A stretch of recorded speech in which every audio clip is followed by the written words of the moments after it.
میاں بیوی کی شادی ہوئی نا، تو بیوی نے اپنے شوہر سے بولا کہ دیکھو ہمارا کبھی جھگڑا نہیں ہوگا اگر تم نے یہ جو ڈبہ ہے نا میرا اس کے بارے میں سوال نہ کیا۔ خاوند نے کہا ٹھیک ہے۔ تو ان کے سال بڑے اچھے گزر گئے، عورت بوڑھی ہو گئی نا، اس کا مرنے کا وقت قریب آیا، تو خاوند نے پوچھا کہ اب تو تم مرنے والی ہو، وہ ڈبے کا راز بتا دو۔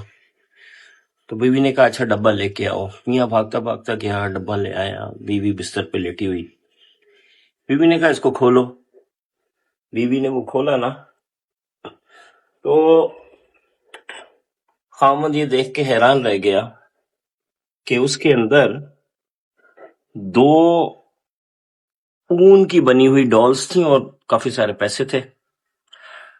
تو میاں نے کہا یہ کیا ہے؟ بیوی نے کہا دیکھو میری نانی نے کہا تھا کہ جب بھی میاں سے جھگڑا ہو تو اس وقت تو میں نہیں کرنا، جھگڑنا نہیں، اس کے دفتر جانے کا انتظار کرنا اور پیچھے سے بیٹھ کے یہ میں تمہیں اون دے رہی ہوں، اس سے تم ڈالز گڑیاں بنانا اون کی، تو اس میں تمہارا ایکٹیویٹی میں نا تمہارا ذہن بٹ جائے گا، تمہیں بھول جائے گا اس کے ساتھ جس بات پہ جھگڑا ہوا تھا۔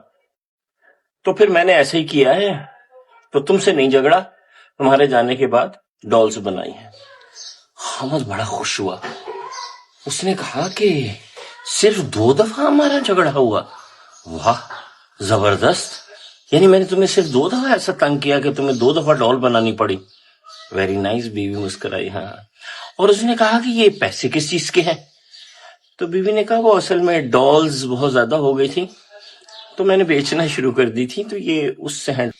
اب اس سے سبق کیا ملتا ہے؟ سبق یہ ملتا ہے کہ آپ نا جھگڑنے کی بجائے اور بیٹھ کے سوچنے کے بجائے کہ میاں یہ بول گیا تو مجھے یہ بولنا، تو یا میاں بیوی کو چھوڑ کے کسی بھی اور ریلیشن شپ میں وہ کرنے کے بجائے کوئی ایک ایکٹیویٹی پال کے رکھیں تاکہ آپ کا ذہن اس میں لگ جائے، اور دماغ میں جس کو سائیکالوجی میں آٹومیٹک تھاٹ بولتے ہیں کہ وہ مسلسل وہ تھاٹ نہ چلتا رہے، اس نے یہ بولا، اس نے یہ کیا۔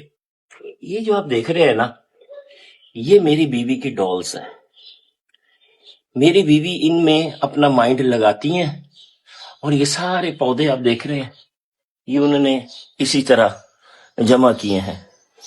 اس سے آپ کو 2 باتوں کا اندازہ ہو رہا ہوگا، ایک تو یہ کہ ہمارے بہت جھگڑے ہوئے ہوں گے اتنے سالوں میں، ہاں جی ہوئے ہیں، لیکن دوسرا یہ کہ ہم دونوں کی زندگی بہت ہی پیار سے گزری ہے اور ابھی تک گزر رہی ہے الحمدللہ۔